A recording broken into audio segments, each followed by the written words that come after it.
ابن رشد، الفيلسوف الذي تنور به الغرب.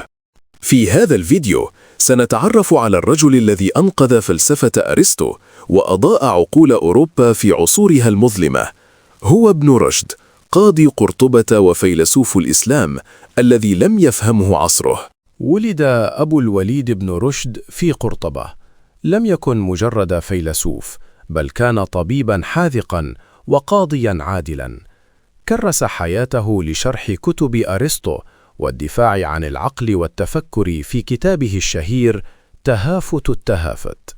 لكن فكره الحر جلب عليه المتاعب. اتهم بالزندقة وأحرقت كتبه في ساحات قرطبة، ونفي إلى قرية نائية. رفض في بلاده، لكن فكره كان يبنى عليه النهضة الأوروبية. هل كنت تعلم أن ابن رشد لم يكن فيلسوفا فحسب، بل كان طبيبا عبقريا غير مفاهيم العلم في أوروبا؟ لقد كان يرى أن صناعة الطب هي من أشرف المهن التي تعتمد على العقل والتجربة. ألف ابن رشد موسوعته الطبية الشهيرة كتاب الكليات في الطب. هذا الكتاب ترجم إلى اللاتينية وظل المرجع الأساسي في جامعات أوروبا لأكثر من 300 عام.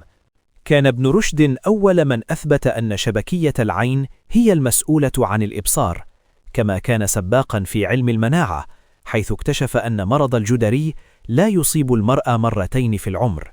لقد جمع ابن رشد بين حكمة الفلسفة ودقة الطب ليثبت أن العلم لا حدود له. ومن أشهر أقواله في هذا المجال: لا تعامل الناس على أنهم خيرون في كل الأوقات ولا أشرار في كل الأوقات. حرقت كتبه ونفي من بلاده وحاربه من لم يفهموه، ومع ذلك انتصر ابن رشد. انتصر بكلمته، بعلمه، وبعقله الذي سبق زمانه بقرون. واليوم لا نذكر من حاربه، ولكننا نذكر ابن رشد، الفيلسوف الطبيب الذي أضاء الكون.